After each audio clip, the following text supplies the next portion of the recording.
Welcome to Wired Hunt Weekly. I'm Mark Kenyon, and this week I wanted to share 5 tips for getting hunting permission on private land.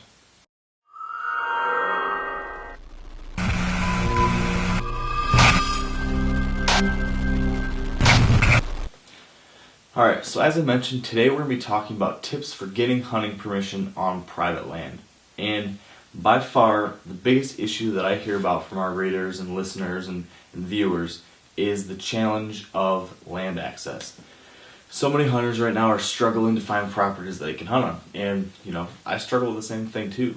And because of that, I wanted to really share a couple of different ideas and tips that have helped me get permission over the past few years on a number of different properties.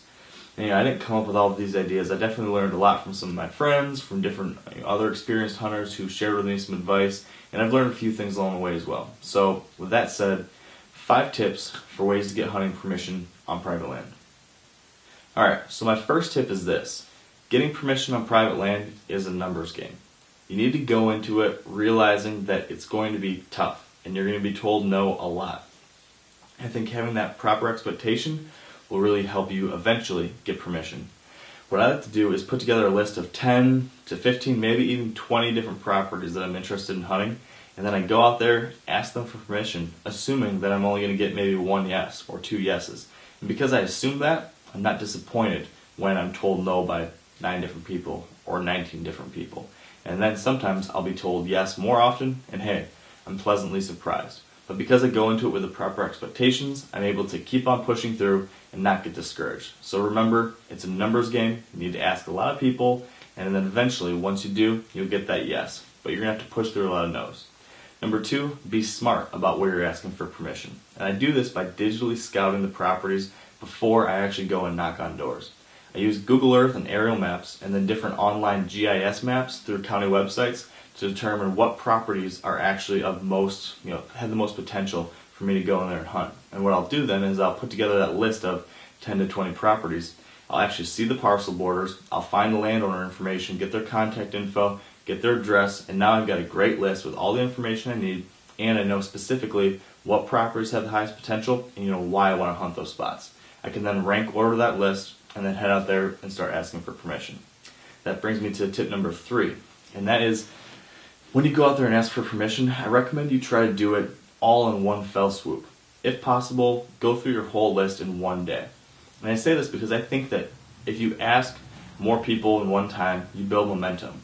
The very first time you ask someone for permission or the first time of the day, it's nerve-wracking. It's tough.